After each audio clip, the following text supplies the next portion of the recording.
था पिछले एपिसोड में कि रेड शैलो गिल्ड जो थे उन्होंने अपने जेन्यू को मारने के लिए बाउंटी हंटर को हायर कर लिया था, जहां आखिर में हमें बाउंटी हंटर को भी दिखाया जाता है जो कि एक लड़की होती है। तो इस एपिसोड की शुरुआत में हमें दिखाया जाता है अपने चा जेन्यू को, जो कि हेनरी की बात सुनने के बाद बोल रहा होता है कि क्या तुम एक गिल्ड बनाना चाहते हो। और इसके बाद अपना जेन्यू बोलता है कि मैं एग्री तो कर दूंगा तुम्हारे बात से हेनरिक, लेकिन इसमें एक प्रॉब्लम जरूर है। जो बात सुन के हेनरिक भी हैरान होता है और सोचता है क्या प्रॉब्लम होगी। तो अपना चा जेन्यू उसको प्रॉब्लम बताते हुए अपना बाल वाला क्वेश्चन को दिखाता है कि उसे जो बाल डीमन है उसने एक क्यूज दिया है और वो एक क्यूज के बीच में है, तो उसे इस क्यूज को पहले पूरा करना पड़ेगा। इस क्यूज के हिसाब से मुझे इतना फेमस होना होगा कि टावर में जितने भी लोग हैं उन्हें मेरा नाम पता चल जाना चाहिए 100 फ्लोर में पहुंचने से पहले। और ये काफी बड़ा दिक्कत है मेरे लिए, तुम समझ रहे हो ना। अगर मेरे नाम की वजह से तुम्हें और तुम्हारे गिल्ड को दिक्कत हुआ तो ये काफी बुरा होगा। तो जेन्यू की बात सुनने के बाद हेनरिक सोचता और बोलता है मैं देख सकता हूँ, लेकिन इसका जवाब तो काफी ज्यादा सिंपल है। और वो उसको बोलता है चा जेन्यू को हेनरिक कि तुम्हें हमारे गिल्ड का गिल्ड मास्टर बन जाना चाहिए चा जेन्यू। और उसकी ये बात सुन के चा जेन्यू काफी हैरान हो जाता है और उसे देखने लगता है। जहाँ जो हेनरिक रहता है वो बोल रहा होता है कि मैंने ये कभी भी नहीं सोचा था कि मैं गिल्ड मास्टर बनूंगा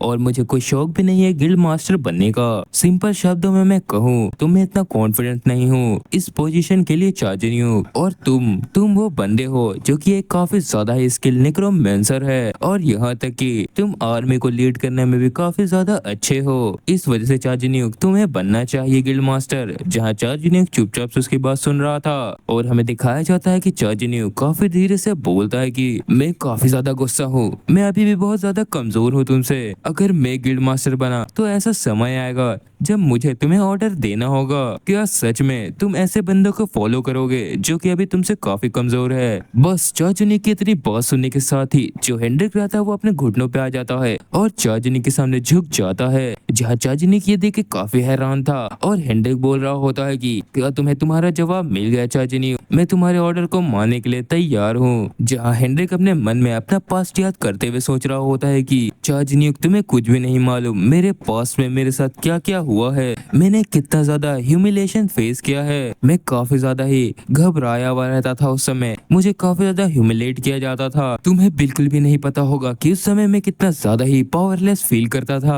और इसी के बाद प्रेजेंट में अपना चा जेन्यू बोलता है कि क्या सच में तुम्हारा गोल इतना बड़ा है कि इसके सामने तुम्हारे लिए सब कुछ भी नहीं है। तो हेनरिक बोलता है हाँ तुमने बिल्कुल सही कहा। इसी के बाद चा जेन्यू काफी मुस्कुराता है और बोलता है चलो ठीक है, तुम्हारे और मेरे दोनों के रिवेंज के लिए मैं बनूंगा इस गिल्ड का गिल्ड मास्टर। इसी के बाद जो हेनरिक रहता है वो भी मुस्कुराता और बोलता है कि हाँ आज तुमने काफी अच्छा डिसीजन लिया।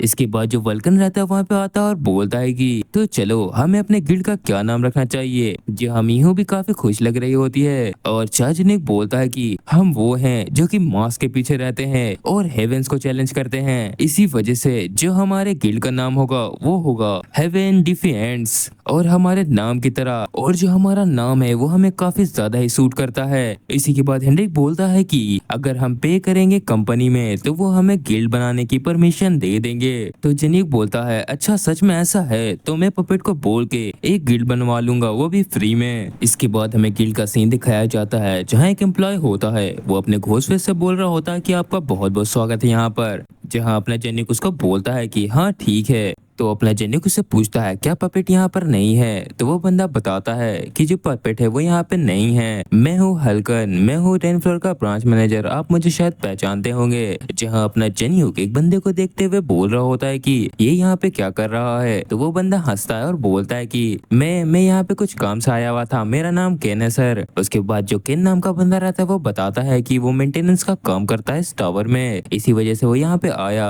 और कितना ज्यादा ही ग्रेट टाइमिंग है कि मैं आपसे मिल गया सर। और तभी अचानक से जो वो ब्रांच मैनेजर रहता है वो बोलता है ये बिल्कुल सही कह रहे हैं और यहाँ तक कि ये मेरे काफी अच्छे दोस्त भी बन चुके हैं। और इसके बाद वो बंदा बोलता है मगर सर घोसफेस सर आपको क्या काम था हमसे। तो अपना जेन्यू उसको बोलता है कि वो एक गिल्ड बनाना चाहता है। तो ये सुनकर वो बंदा काफी खुश हो जाता है, वो बोलता है सर मैं देख सकता हूँ अगर आप गिल्ड बनाओगे तो आपके गिल्ड में काफी सारे लोग आने चाहेंगे।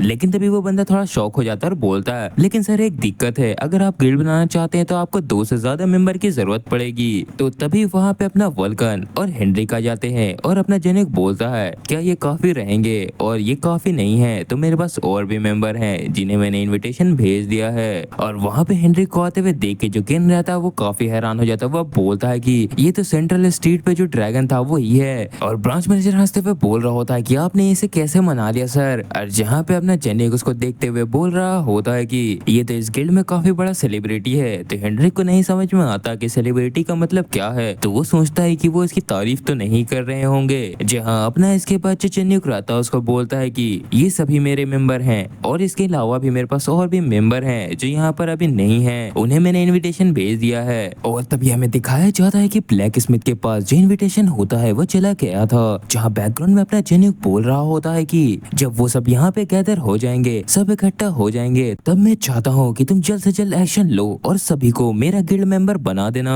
तो वो बंदा बोलता है मैं समझ गया। और बैकग्राउंड में हमें दिखाया जा रहा होता है कि पपेट के पास भी इनविटेशन आ गया था। और इसके बाद हमें दिखाया जाता है कि अपने हारून के पास भी इनविटेशन चला गया था। और गोल्ड के पास भी वो इनविटेशन चला जाता है, जो कि इनविटेशन खोलता है और देख के बोल रहा होता है कि तुम एक गिल्ड बना रहे हो, अब तो ये काफी ज्यादा इंटरेस्टिंग होते जा रहा है। और इसके बाद सीन वहाँ से शिफ्ट हो जाता है और हमें दिखाया जाता है कि अपना जेनियो किसी से फाइट कर रहा होता है। वो पागलों की तरह अपने पावर का इस्तेमाल करता है, जहाँ वो एक अटैक कर रहा होता है 10 फिंगर सोल बुलेट नाम का। और इसी के साथ वहाँ पे वो एक फॉर्मेशन क्रिएट करता है, जिस फॉर्मेशन की वजह से वहाँ पे फ्यूजन मैजिक भी हो जाता है और जितने भी उसके सामने एनिमी होते हैं वो उन्हें डिस्ट्रॉय कर रहा होता है। और उसका अटैक इतना ज्यादा पावरफुल होता है कि वो उनके बॉडी को चीर रहा होता है। जहाँ इसके बाद हमें दिखाया जाता है कि जो हेनरिक होता है वो उससे पूछता है कि क्या नाइन टेल फॉक्स ने भी तुम्हें एक किस दिया था। तो अपना जेनिक उसे बताता है कि हाँ तुम बिल्कुल सही कह रहे हो, लेकिन वो किस टास्क कंप्लीट हो जाएगा। और इसी के बाद अपना जेनिक मीहो से पूछता है क्या तुम अच्छी तरीके से खा रही हो। जहाँ हमें दिखता है कि वो बस किस कंप्लीट होने ही वाला है। और इसी के साथ वो किस कंप्लीट हो जाता है, जहाँ अपने मीहो ने 999 लेवल खा लिया होता है। और जैसे ही वो 999 लेवल खाती है वहाँ पर काफी ज्यादा लाइट एनर्जी निकलने लगती है, जो देख के जेनिक और हेनरिक वहाँ पे देखने लगते हैं। और अपना हेनरिक थोड़ा घबराता है और बोलता है कि क्या तुम्हें ये नहीं पता कि अगर वो सारे रिवर खा लेगी तो इसके बाद उसके साथ क्या होगा। तो अपना जेनिक बोलता है कि ये तो उसे भी नहीं पता कि इसके साथ क्या होगा। और इसके बाद हमें दिखता है कि वहाँ पे काफी सारा लाइट एनर्जी इकट्ठा होने लगता है एक जगह पर के। और हमें दिखता है कि वहाँ पे काफी ज्यादा लाइट एनर्जी इकट्ठा होने लगती है। और इसके बाद नाइन टेल फॉक्स का नोटिफिकेशन आता है, जो कि बोल रही होती है कि मीहो जो है वो अपने ओरिजिनल फॉर्म में आ रही है। और तभी वल्कन एक जगह पे इशारा करते हुए बोल रहा होता है कि तुम लोग वहाँ देखो, चाचनियो जल्दी देखो वहाँ पर। और हमें दिखता है कि वहाँ पे एक बच्ची का फिगर बन रहा होता है, जिसे देख के अपना जेनिक हैरानी से बोलता है एक मिनट रुको, ये क्या हो रहा है। और हमें दिखता है कि मीहो एक छोटी बच्ची में बदल गई थी, जो देख के अपना जेनिक बोलता है तो ये है मीहो का ओरिजिनल फॉर्म। उसके बाद वो डायरेक्ट आसमान से नीचे गिरने लगती है मीहो। तो अपना जेनिक जल्दी से जाता है और उसे कैच कर लेता है। और वहाँ पे हेनरिक और वल्कन भी उसकी ओर आते हुए बोल रहे होते हैं कि चा जेनिक क्या तुम ठीक हो। जहाँ के वहाँ पे बाल डीमन भी बोल रहा होता है कि ये कितनी ज्यादा प्यारी बच्ची है। तो उसका जवाब देते हुए नाइन टेल फॉक्स बोलती है कि ऐसा तो होना ही है क्योंकि ये मेरी बेटी जो है। और तभी जेनिक अपना उन दोनों को जवाब देते हुए बोलता है कि हाँ मैं बिल्कुल ठीक हूँ। इसके बाद जो वो मीहो रहती है अपने जेनिक को देखते हुए बोल रही होती है कि डैडी आप मेरे डैडी हो। तो उसकी ये बात सुन के तीनों का मुंह बन जाता है, अपने जेनिक, हेनरिक और वल्कन का। लेकिन तभी अचानक से कोई बोल रहा होता है साइड से क्या उसने क्या कहा, उस बच्ची ने डैडी कहा। और हमें दिखता है कि वहाँ पे हारून पहुंच गई थी, जो कि पूरी पागल हो गई थी अपने मीहो के मुंह से डैडी वर्ड सुन के। और वो बोल रही होती है कि ओपा इस बच्ची ने आपको क्या कहा, डैडी कहा। जहाँ अपना जेनिक उसे देख के पूरा हैरान हो जाता है और बोलता है कि तुम अचानक से यहाँ पे कैसे आ गई, और वो भी अचानक से और इसके बाद हमें दिखाया जाता है कि नाइन टेल फॉक्स की जो बेटी होती है मीहो, वो हारून की ओर इशारा करते हुए बोल रही होती है अपने जेनिक से कि वो कौन है डैडी। और उसके मुंह से वापस से डैडी सुन के हारून को और भी झटका लगता है और हारून इन लोगों की ओर बढ़ते हुए बात बार बार बड़बड़ा रही होती है कि उस बच्ची ने ओपा को डैडी कहा, वो भी बार बार। जहाँ अपना जेन्युक जो नाइनटेल फॉक्स की मदर रहती है उसको चिल्लाते हुए बोल रहा होता है कि यहाँ पे क्या चल रहा है, ये सब क्या मजाक है। तो तभी हमें किस को दिखाया जाता है जहाँ उसका किस पूरा होने पे जो मियो होगी वो अपने जेन्युक की परमानेंट पेट बन गई है। जहाँ ये देख के अपना जेन्युक हैरानी से सोचता है क्या ये मेरी पेट बन गई है, क्या जो नाइनटेल के कहने का मतलब यही था कि वो मुझे फेवर देगी। और इसके बाद नाइनटेल फॉक्स वहाँ से जाते हुए जेन्युक को बोलती है कि मेरी बच्ची का तुम ध्यान रखना। जहाँ जेन्युक बोल रहा होता है कि तुम ऐसे मत जाओ, मुझे पहले बताओ तो ये सब क्या चल रहा है। इसी के बाद वहाँ पे वल्कन और हेनरिक आ जाते हैं। जहाँ वल्कन हंसते हुए बोल रहा होता है कि जेन्युक तुम्हें बहुत बहुत बधाई है, तुम तो अब एक बाप बन गए। जहाँ हेनरिक सोच रहा होता अपने मन में ऐसा कैसे हो सकता है कि एक इंसान को एक फॉक्स का बच्चा हो जाए। जहाँ इन दोनों की बकवास सुन के अपना जेन्युक गुस्से में बोल रहा होता है कि तुम दोनों मेरा टांग खींचना बंद करोगे भी कि नहीं। जहाँ हारून अपने घुटनों पे गिर जाती है और सोच रही होती है पागलों की तरह मेरे ओपा की एक बेटी है, ऐसा कैसे हो सकता है, मेरे ओपा की किस उम्र में उनका बच्चा हो गया। नहीं नहीं, मेरे ओपा काफी स्ट्रॉन्ग और कूल हैं, तो ऐसा हो सकता है कि उनका कोई लवर रहा हो पहले। और जो हारून होती है वो इसी तरीके की बातें सोच रही होती है और वो रोते हुए बोल रही होती है कि उसे इस चीज को पहले ही एक्सेप्ट कर लेना चाहिए था। और वो बार बार बोल रही होती कि चलो मैं कुछ नहीं कर सकती, ये मेरे लिए ठीक है, मैं इसे मान लूंगी कि आपकी एक बेटी है। और इसी के बाद हारून के सामने कोई आते हुए बोल रहा होता है तो तुम एक फीमेल ओनी हो जिसका नाम हारून है ना, तुमसे मिलके काफी अच्छा लगा।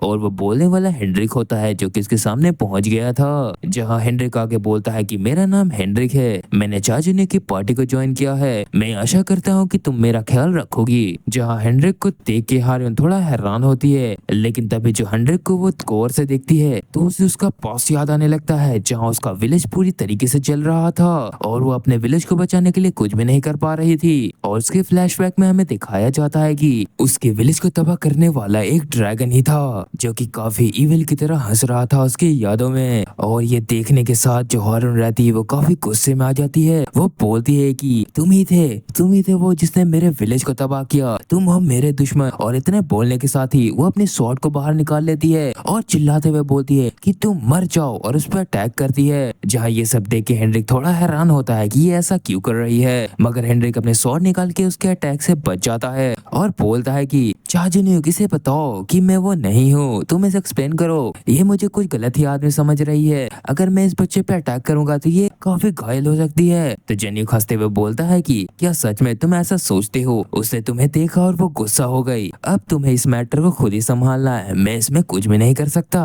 तो हेनरिक जेन्युक की ओर देखते हुए गुस्सा करता है और बोलता है कि अगर मैं इससे लड़ूंगा तो ये बच्ची घायल भी हो सकती है। तो जेन्युक बोलता है तुम्हें उसके बारे में परेशान होने की जरूरत नहीं। जहाँ हारून गुस्से में अपने हेनरिक पे अटैक कर रही होती है, जहाँ की वो बोल रही होती है कि तुम्हें मैं खत्म कर दूंगी, तुमने मेरे विलेज को तबाह किया। जहाँ जेन्युक बोलता है कि वो काफी ज्यादा स्ट्रॉन्ग है, वो तुमको ओवरकम भी कर सकती है। तो जेन्युक की ये बात सुन के बाद हेनरिक भी मुस्कुराता और बोलता है अगर ऐसा है तो चलो ठीक है, मैं इससे फाइट करूंगा। और इतना बोलने के साथ ही जो हेनरिक रहता है वो उसे पीछे फेंक देता है हारून को और बोलता है कि जहाँ जो हारून रहती है वो काफी दूर तक घिसटते हुए जाती है और काफी ज्यादा तबाही वहाँ पे मच जाता है और वहाँ पूरा धुआं धुआं हो जाता है। जब धुआं हटता है उससे पहले ही जो हारून रहती है उस धुआं से बाहर निकलती है अपने स्वॉर्ड लेके और चिल्लाते हुए बोलती है मैं तुम्हें नहीं छोड़ूंगी। और इसके बाद वापस उन दोनों की तलवार टकराती है और इसके बाद जो अपना हेनरिक रहता है वो बोलता है कि तुम्हारा हिम्मत काफी ज्यादा अच्छा है, लेकिन वो काफी नहीं होगा मुझे हराने के लिए। और इतने बोलने के साथ ही हेनरिक उसे वापस से पीछे ढकेल देता है।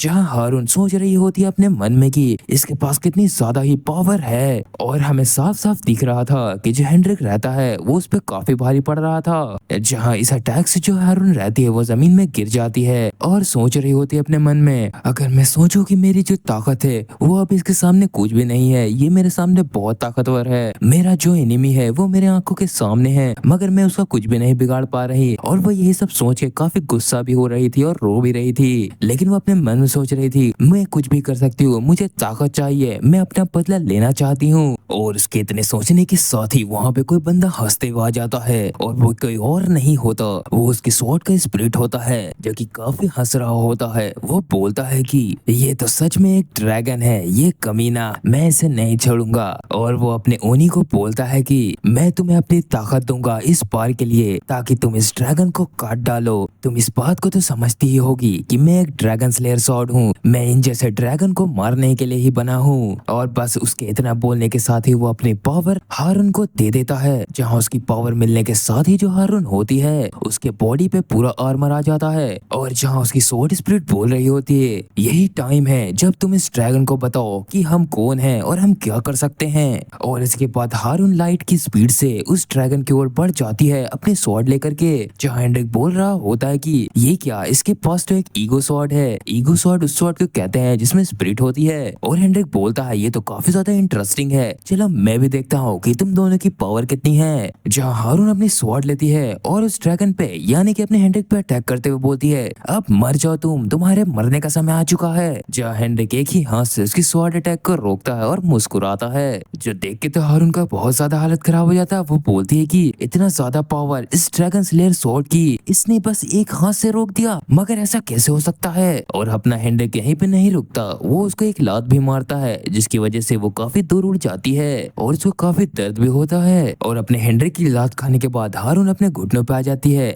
जहाँ हेनरिक अपनी पावर को रिलीज करते हुए बोल रहा होता है तुमने क्या सोचा था, तुम्हारे ही पास एक स्वॉर्ड है जो कि पावरफुल है। मेरी स्वॉर्ड ये कोई ऑर्डिनरी स्वॉर्ड नहीं है, यहाँ तक कि अगर तुम इसके मटेरियल को देखोगी तो ये तुम्हारे स्वॉर्ड से भी ज्यादा ताकतवर है। और जो हारून रहती है वो काफी ज्यादा दर्द में होती है। वो सोच रही होती है कि ड्रैगन स्लेयर स्वॉर्ड मुझे प्लीज अपनी ताकत दो, मुझे और ताकत चाहिए ताकि मैं इसे तबाह करके रख सकूं। मुझे इतनी ताकत दो कि मैं अपना बदला ले सकूं इससे। बस उसकी ये बात सुनने के बाद जो स्वॉर्ड स्पिरिट होता है वो हंसता है और अपनी पावर रिलीज करते हुए उसे अपनी पावर दे देता है और बोलता है कि ये लो मेरी स्पिरिट पावर ले लो। और इसकी स्पिरिट पावर मिलने के बाद हारून की स्वॉर्ड में और ज्यादा ही पिंक ऑरा आ जाता है। जहाँ हारून काफी ज्यादा ही सैवेज रुक में उसकी ओर बढ़ती है। वो काफी कमाल की दिख रही थी। जहाँ हेनरिक उसके ऑरा को देख के हैरान होता है और सोच रहा होता है कि इस तरीके की स्वॉर्ड स्किल इसके पास ऐसा स्किल कहाँ से आ गई। और हारून चिल्लाती है और बोलती है कि मैं अपना बदला तुमसे लूंगी, तुमने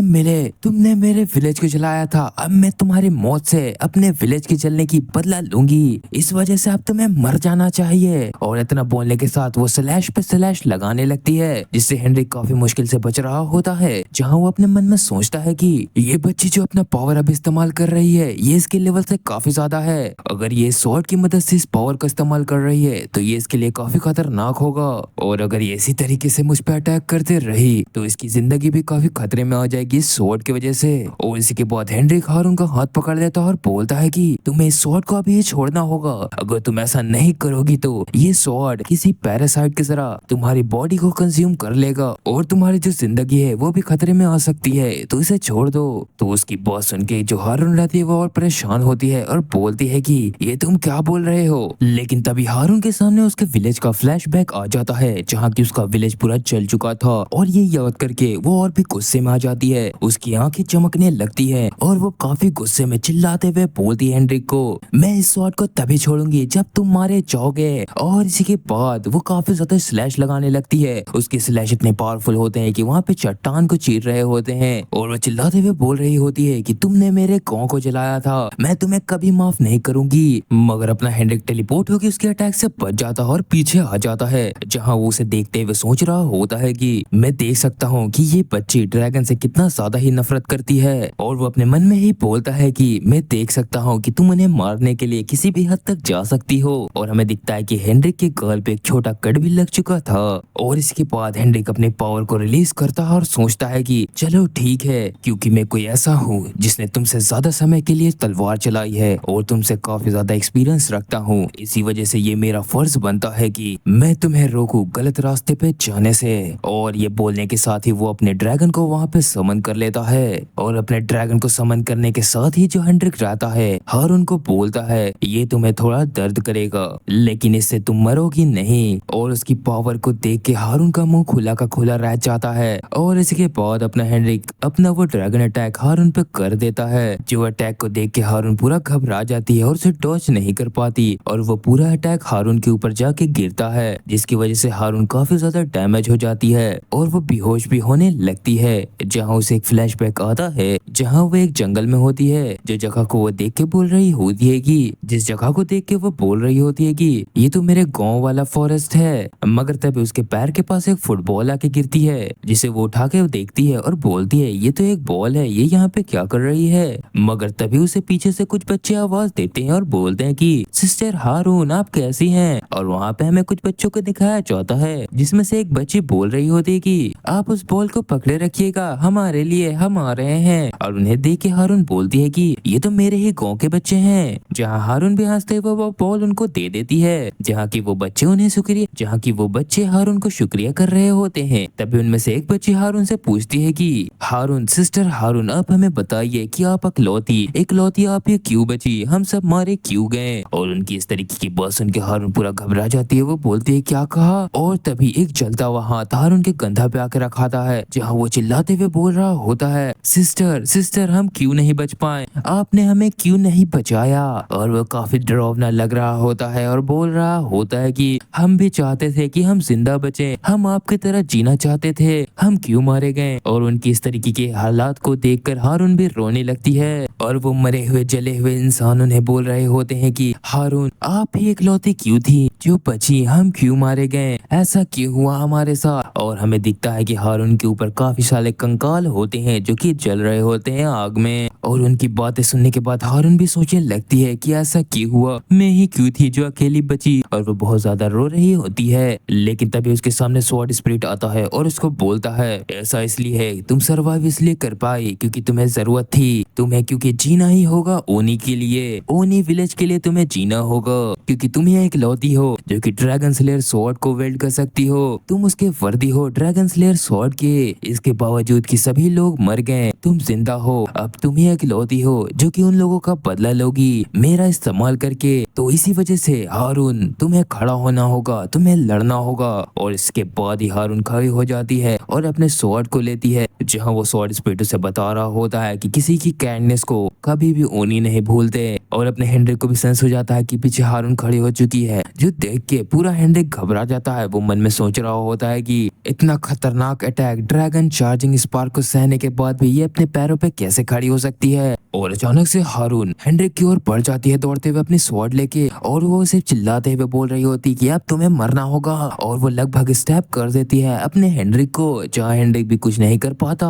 और हमें ऐसा लगता है कि उसने हेनरिक को स्टेप कर दिया अपने स्वॉर्ड से। मगर तभी हमें क्लोज से दिखाया जाता है कि हारून की जो स्वॉर्ड है वो चूर चूर हो गई थी। और हारून का स्वॉर्ड स्पिरिट भी बोलता है मुझे ऐसा लगता है कि तुम अपने लिमिट पे आ चुकी है हारून। और हारून तभी बेहोश हो जाती है, जहाँ उसका स्वॉर्ड स्पिरिट बोलती है, जहाँ उसका स्वॉर्ड स्पिरिट उसको बोल रहा होता है तुम्हें काफी ताकतवर बनना होगा बच्ची, अभी तुम उतनी ताकतवर नहीं हो। और हेनरिक भी हारून को बोल रहा होता है कि तुम्हें इतना स्ट्रांग बनना होगा कि तुम मुझे चीर सको, तब तक तुम ओनी विलेज का कोई भी बदला नहीं ले पाओगी। और इसके बाद हमें दिखता है कि हारून हेनरिक के ऊपर ही गिर जाती है, जहां अपना वल्कन और चन्युक दोनों चिल्ला रहे होते हैं हारून हेनरिक क्या तुम दोनों ठीक हो। और इसके बाद हेनरिक हंसते हुए बोलता है कि हाँ हम ठीक ही हैं, क्योंकि सही टाइम पे जो हारून की पावर थी वो खत्म हो गई, नहीं तो ये तो मुझे आज स्टैब ही कर देती। और वो हारून को देखते हुए बोल रहा होता है मैं ऐसा सोचता हूँ कि हमें इस बच्चे को अभी सोने देना चाहिए, ये काफी ज्यादा थक चुकी है।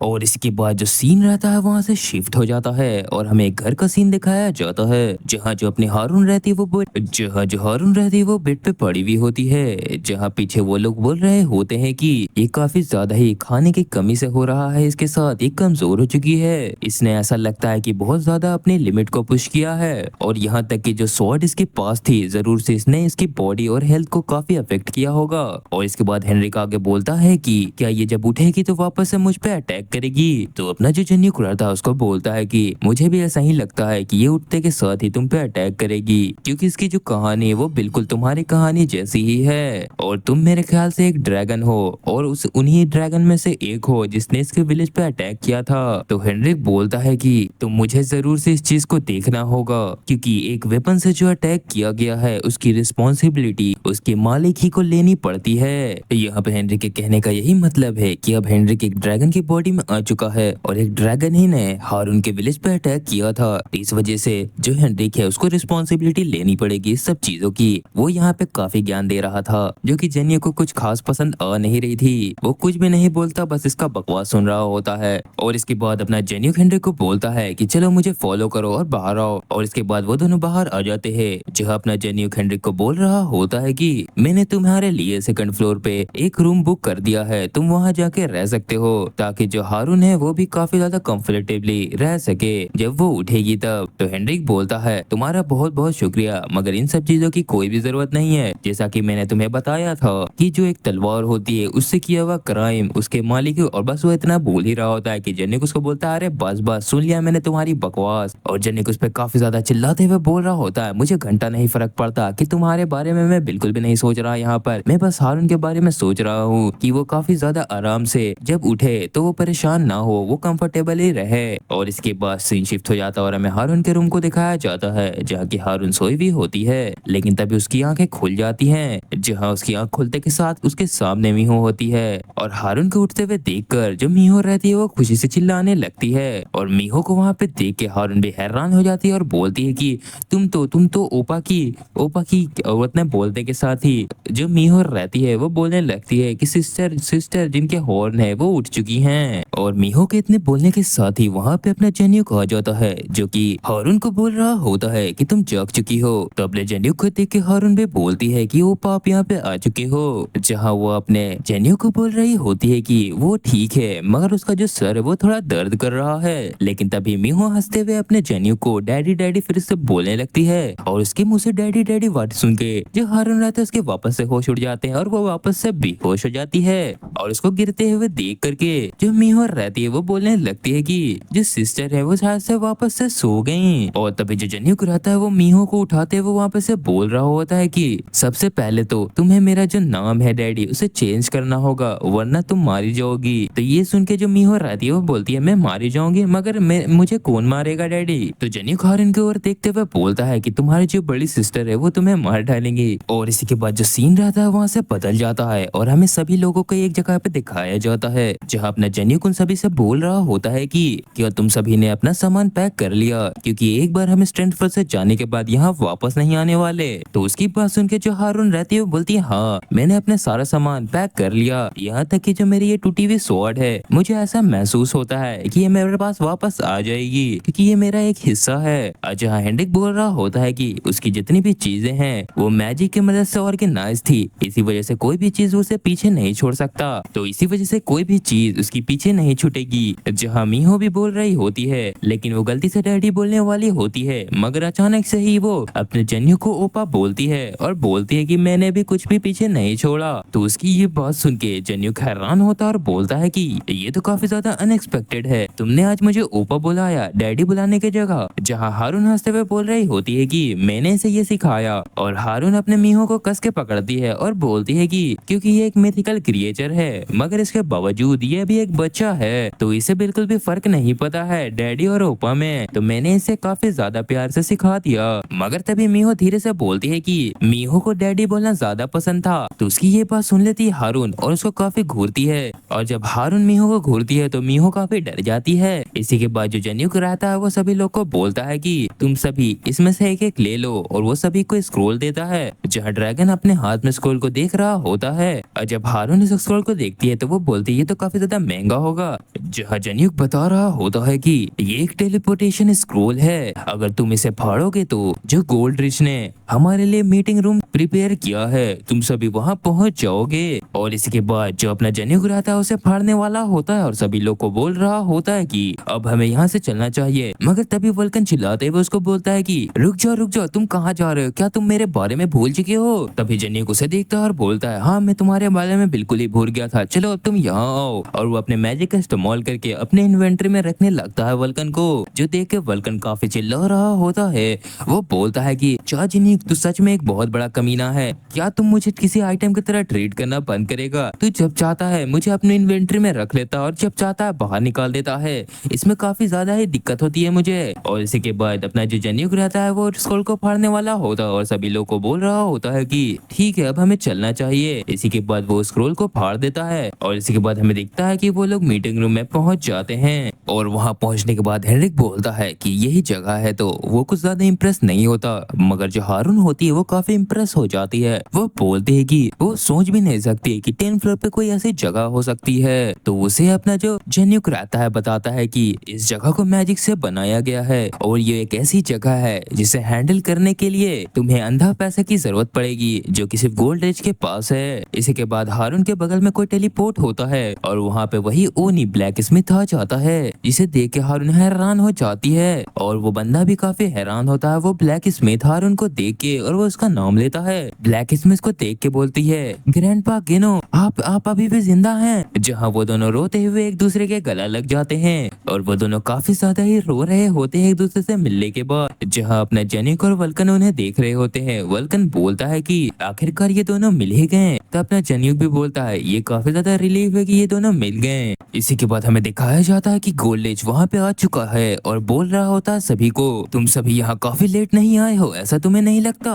तुम लोगों के मैनर्स कहाँ है? तुम लोगों को क्या ये बात नहीं पता कि तुम लोगों को 10 मिनट पहले ही कहीं भी आना चाहिए? तो अपना चार्जनिक उसको बोलता है कि क्या तुम्हें नहीं पता है कि ओनी विलेज का सिचुएशन क्या है? तो जेन्यू की ये बात सुन के जो रहता है गोल्ड एज वो बोलता है कि क्या डेथ स्टार जेन्यू ये काफी ज्यादा सॉफ्ट नहीं बन रहा आजकल? तो गोल्ड एज के मुंह से डेथ स्टार का नाम सुन के पपेट पूरा हैरान हो जाता है। वो बोलता है कि आपने क्या कहा डेथ स्टार? वो बंदा वो कब से ज्यादा पावरफुल क्लाइंबर था जो कि मारा गया था आज से 10 साल पहले, क्योंकि उसने बिट्रे किया था मैनकाइंड को पावर के लालच में। तो अपना चार्जनिक अपने मास्क उतारते हुए बोलता है, तुम मेरे बारे में काफी जानते हो गोल्डे। हाँ मैं ही हूँ डेथ स्टार जो कि आज से 10 साल पहले मारा गया था।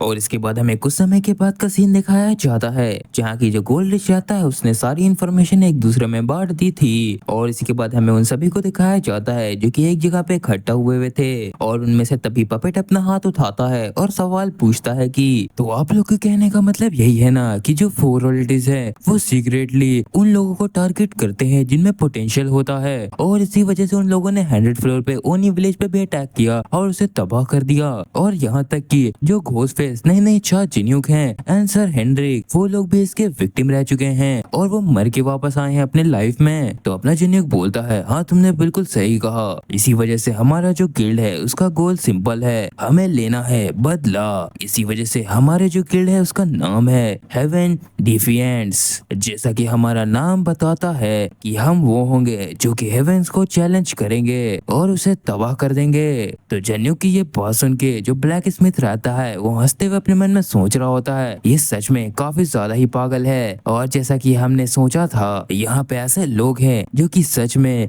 इस टावर को पूरी तरीके से बदलने का दम रखते हैं। और पपेट भी यही सब सोच रहा होता और मुस्कुरा रहा होता है। इसके बाद कुछ समय का सीन बीतता है और हमें दिखाया जाता है जहाँ गोल्डरिच बोल रहा होता है कि तुम आगे क्या प्लान कर रहे हो, अब तुम क्या करोगे जेन्यू? तो जेन्यू उसको बोलता है कि तुम्हें क्या लगता है कि क्लाइंबर को आगे क्या करना चाहिए? और वो मुस्कुराते हुए बोलता है कि हम लोग इस टावर को क्लाइंब करेंगे और जितने भी गिल्ड मेंबर है वो सभी टावर को चढ़ेंगे ताकि वो अपना कल्टीवेशन बढ़ा सके और काफी स्ट्रॉन्ग हो जाएं, क्योंकि अगर हमें लड़ना है आग से तो हमें भी आग बनना होगा। और इसी के बाद उसका भाषण वहाँ पे खत्म होता है जहाँ हारून ग्रैंडपा के पास आते हुए बोल रही होती है, ग्रैंडपा गेनो क्या आप भी हमारे साथ टावर को क्लाइंब करेंगे ना? तो जो ब्लैक स्मिथ रहता है वो बोलता है, मैं काफी ज्यादा खुश हूँ तुमसे मिलने के बाद, लेकिन अब यहाँ से हमारे जो रास्ते हैं वो अलग अलग है हारून। तो ये बात सुन के हारून पूरी हैरान हो जाती है। वो बोलती है, मगर आप ऐसा क्यों कह रहे हो ग्रैंडपा? तो वो ब्लैक स्मिथ उसको बताता है कि जैसा कि तुम देख सकती हो तुमसे मिलने के बाद मैं काफी ज्यादा खुश हुआ हूँ, मेरे दिल को अब जाके सुकून मिला है और मेरा जितना भी गुस्सा और मोटिव था वो सब खत्म हो चुका है। लेकिन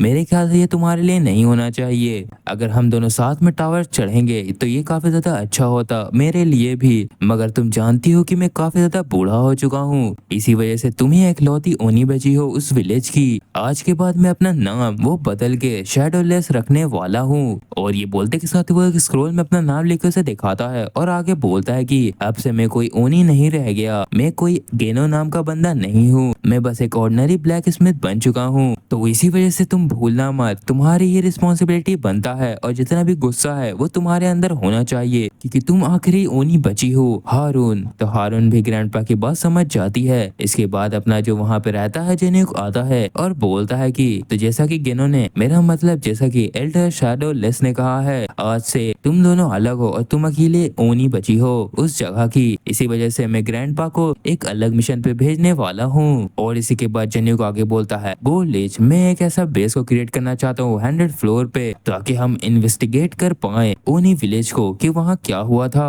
तो गोल्डिश पूछता है कि ये कोई बड़ी प्रॉब्लम नहीं है, लेकिन तुम मुझे वो बताओ कि उस जगह का जो मैनेजर है वो कौन बनेगा, क्या तुम्हारे दिमाग में किसी आदमी का नाम है? तो अपना जेनिक उसको बोलता है कि हाँ मुझे पता है कौन वहाँ पे क्वालिफाई होगा मैनेजर बनने के लिए। और वो बोलता है कि ये काफी ज्यादा अच्छे रहेंगे, ये ओनी ब्लैक स्मिथ, क्योंकि इन्होंने 100 फ्लोर पर रहा है, वो भी काफी ज्यादा लंबे समय तक, तो इनको वहाँ के बारे में काफी कुछ पता होगा। तो अपने जेनिक की ये बात सुनने के बाद जो गोल्डिश रहता है वो भी सोचता है कि जेनिक सही कह रहा है। इसके बाद वो बोलता है कि पपेट तुम्हें इस एल्डर को लेके जाना है 100 फ्लोर पर और वहाँ पे इनको उनका काम बता देना है। इसके बाद पपेट जो रहता है वो एल्डर के पास आता है और बोलता है कि मैं आपको अच्छी तरीके से उस जगह पे पहुंचा दूंगा एल्डर, आप मेरे साथ चलिए। इसके बाद जो अपना जेन्युक रहता है वो बोलता है कि जैसा कि हम लोग ने सब कुछ प्लान कर लिया है और हमारा डेस्टिनेशन फिक्स है, तो अब हमें सबको चलना चाहिए यहाँ से। और इसी के बाद अपना जेन्युक मास्क लगा लेता है और इसके दोस्त लोग भी तैयार हो जाते हैं, जहाँ वो आखिरी बार बोलता है चलो ठीक है हेवन डिफेंस, अब हम सभी को चलना चाहिए और अपने मिशन को कंप्लीट करना चाहिए। और वो आगे ये भी बोलता है कि हम सबको अपने गिल्ड का नाम ऊंचा करना है, तो चलो चलते हैं। और इसी के बाद हमें 11 फ्लोर के सेफ्टी जोन को दिखाया जाता है, जहाँ की फ्लोर एंट्रेंस पे वो लोग पहुंच चुके थे, जहाँ की पोर्टल से अपना चार्जनिक बाहर आता है और वहाँ उस फ्लोर को देख करके बोल रहा होता है आखिरकार मैं 11 फ्लोर पे आ चुका हूँ और अभी से शुरुआत होगा असली गेम का।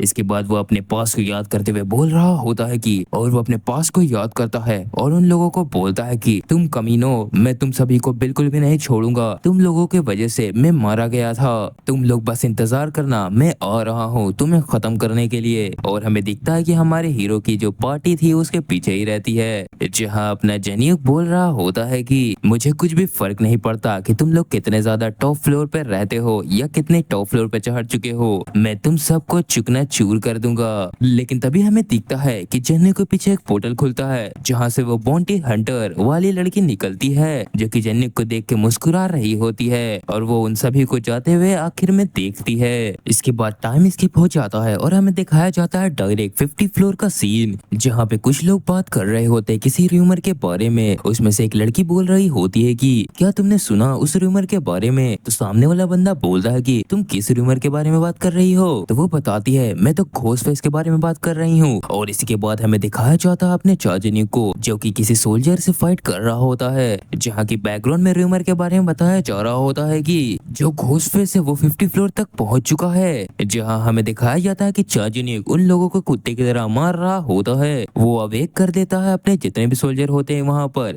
बिल्कुल सोलो लेवलिंग वाले जेन्यू की तरह। वो वहाँ पे बहुत सारे सोल्जर को अरेस्ट कर देता है जिसे उसने हराया था। और इसके बाद उसके सोल्जर सामने वाले एनिमी को मारते हुए ये भी बोल रहे थे हम उन सभी को मार देंगे जो कि हमारे मास्टर के एनिमी होंगे। और इसी की तरह तो वो सारे सोल्जर सामने वाले एनिमी को मारने लगते हैं, जहाँ जितने भी दुश्मन होते हैं वो चार्जिंग पे डायरेक्ट अटैक करते हुए बोलते हैं कि हमें सबसे पहले इस नेक्रोमेंसर को मारना होगा। मगर अपना जेन्यू को लोगों की ओर देखता है, तभी उसके जो कमांडर होते हैं यानी कि हारून और मीहो, वो लोग उन पे अटैक कर देते हैं अचानक से। और वापस से बैकग्राउंड में रूमर चलता है कि यहाँ तक कि जो घोस्ट फेस के कमांडर है वो भी काफी ज्यादा पावरफुल हैं। इसके बाद उस बंदे का हालत खराब हो जाता है मीहो और हारून को देख करके, और मीहो और हारून उसे तबाह कर देते हैं हवा में ही। और हमें दिखाया जाता है एक तरफ अपने जेन्यू का उतना बड़ा आर्मी और सामने में इस ब्रांच मैनेजर की आर्मी, जो कि इस जेन्यू की आर्मी के सामने कुछ भी नहीं लग रही थी। इसके बाद ब्रांच मैनेजर को दिखाया जाता है जो कि गुस्से में चिल्ला रहा होता, वो बोल रहा होता यहाँ पे क्या चल रहा है, मैं एक ब्रांच मैनेजर हूँ, मेरे साथ ऐसा क्यों हो रहा है। और वो गुस्से में क्रिस्टल का इस्तेमाल कर लेता है और बोलता है कि तुम लोग क्या सोचते हो कि तुम लोग मुझसे लड़ सकते हो, मैं तुम लोगों को नहीं छोड़ूंगा, मैं दिखता नहीं हूँ लेकिन मैं एक ब्रांच मैनेजर हूँ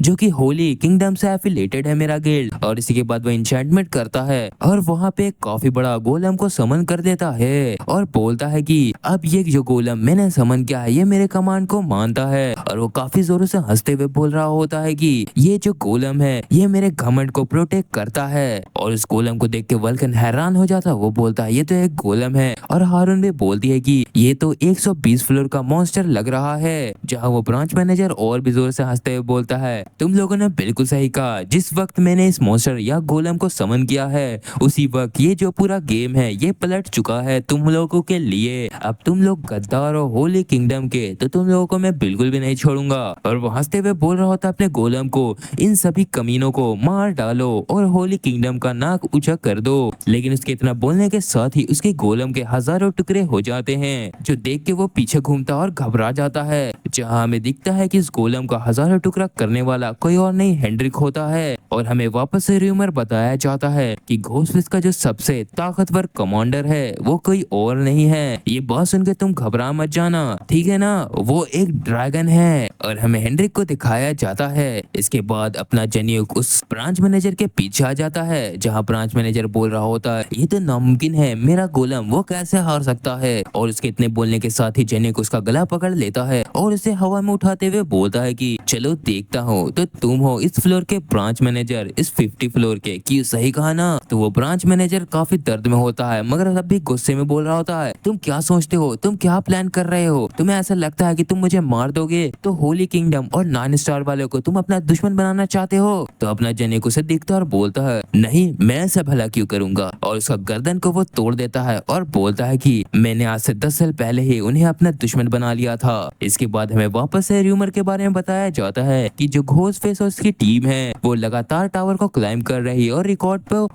पे रिकॉर्ड ब्रेक किए जा रही है। जहाँ पर वो जिस भी फ्लोर पे जा रहे हैं वहाँ से एफिलिएटेड गिल्ड को भी राख में मिला दे रहे हैं। तो सामने वाला बंदा पूछता है तो तुम्हारे कहने का ये मतलब है कि घोस्टफेस इतना ज्यादा स्ट्रॉन्ग है। और इसी के बाद हमें दिखता है कि अपना जेन्युक अपना मास्क उतारते हुए बोल रहा होता है कि ऐसा लगता है कि हमारे यहाँ का काम कंप्लीट हो गया है। और वो अपने दोस्तों को बोल रहा होता है कि हमें इसी तरीके से इन्हें डिस्ट्रॉय करना है और इनके प्लान को पूरी तरीके से तबाह कर देना है। और इसके बाद कुछ समय बीत जाता है और हमें सुबह का सीन दिखाया जाता है, जहाँ पर ये लोग सिटी में आ चुके थे और उन लोगों को वहाँ से जाते हुए देखकर जितने भी आसपास के लोग थे वो भीड़ लगा देते हैं और बोल रहे होते हैं देखो देखो गाइस, वो तो घोस्टफेस और उसके गिल्ड वाले हैं, वो तो वही लोग हैं जो कि 9 स्टार एफिलिएटेड गिल्ड को तबाह कर रहे हैं ना। और इसी तरीके की कई सारे बातें चल रही होती हैं, जहाँ हमारा जेन्युक बॉल को देखते हुए बोल रहा होता है कि तुम्हें ऐसा नहीं लगता बॉल कि जो क्विज तुमने मुझे दिया था वो अभी ही पूरा हो चुका है, क्योंकि मैं इतना ज्यादा पॉपुलर हो चुका हूँ। लेकिन बॉल कुछ भी नहीं बोलता।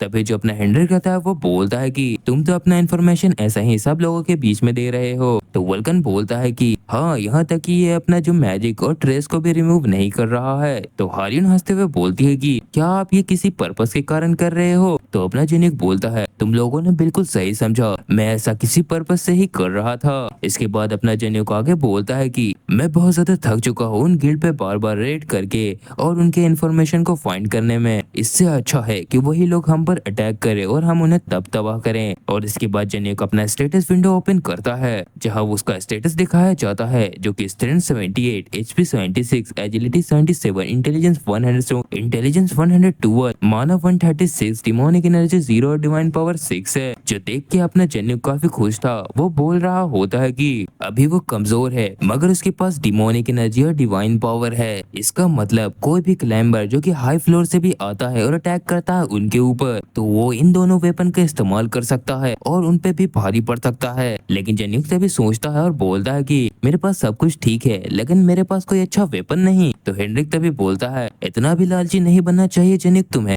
क्योंकि तुम्हें गेनो मतलब शैडोलेस ने क्रिएट करके वेपन तो दिया ही था ना, और ये काफी ज्यादा मुश्किल है कि तुम्हें उससे अच्छा वेपन इस जगह पे खोज सको। उसके लिए तुम्हें हायर फ्लोर पे जाना होगा। तभी हारून बोलती है ग्रैंडपा शैडोलेस, क्या वो सही होंगे अभी, वो क्या कर रहे होंगे। और वो थोड़ी सैड हो जाती है। तो मीहो बोलती है हेनरिक को, हेनरिक आपने सिस्टर को उदास कर दिया। तो हेनरिक बोलता है अरे मैंने क्या किया। तभी जो जेन्युक रहता है वो बोलता है इसमें मैं कुछ भी नहीं कर सकता। तभी जेन्युक बोलता है हमें कोई ऐसी जगह जानी चाहिए जहाँ हारून का जो मूड है वो अच्छा हो जाए और मुझे मेरा वेपन मिल जाए। तो हेनरिक बोलता है ऐसी कौन सी जगह होगी। इसी के बाद अपना जेन्युक उसकी ओर मुड़ता और बोलता है हमें ब्लैक मार्केट जाना होगा जो कि 51st फ्लोर पर है। और वो थोड़ा बताता है कि वो एक ऐसी जगह है जहाँ तुम्हें खतरनाक से खतरनाक वेपन मिल जाएंगे जो कि बहुत ज्यादा मुश्किल होते हैं नॉर्मल प्लेस पे खोजना।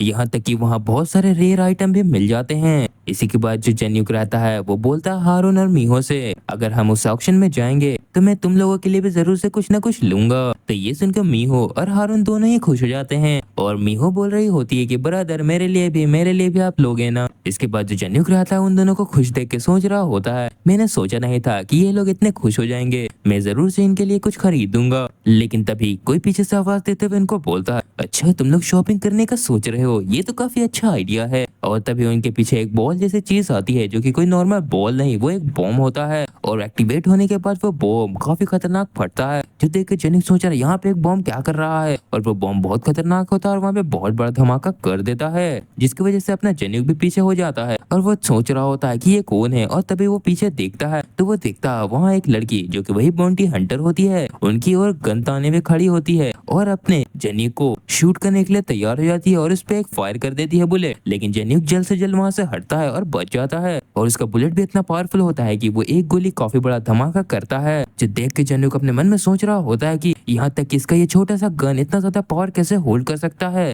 अगर मैं अभी मास्क नहीं लगाया हुआ होता और इसका पावर नहीं इस्तेमाल करता तो मैं तो मारा जाता। और वो तभी बॉन्टी हंटर बोलती है कि तुमने मेरे गन के अटैक को डॉज कर लिया, ये तो काफी शानदार है। लेकिन तभी उस लड़की के ऊपर अपना हेनरिक अपने स्वॉर्ड लेके आ जाता है और अचानक से उस पर अटैक करता है। जो देख के वो लड़की बोलती है विजोर, और वो विजोर नाम का एक एआई होता है, जैसे कि जर्विस थी अपने आयरन मैन के सूट में, वैसा ही उसके पास विजोर नाम की एआई है जो कि बोलती है यस मैम। और तभी उस बाउंटी हंटर के सामने एक शील्ड एक्टिवेट हो जाता है, जो देख के अपना हेनरिक हैरान हो जाता है और मन में सोचता है। और तभी वो बाउंटी हंटर पूरे आयरन मैन के सूट में आ जाती है, एकदम same to same Iron Man जैसा सूट उस लड़की के पास था, जिसको देख के हेनरिक बोल रहा होता है ये क्या, ये तो एक मशीन है।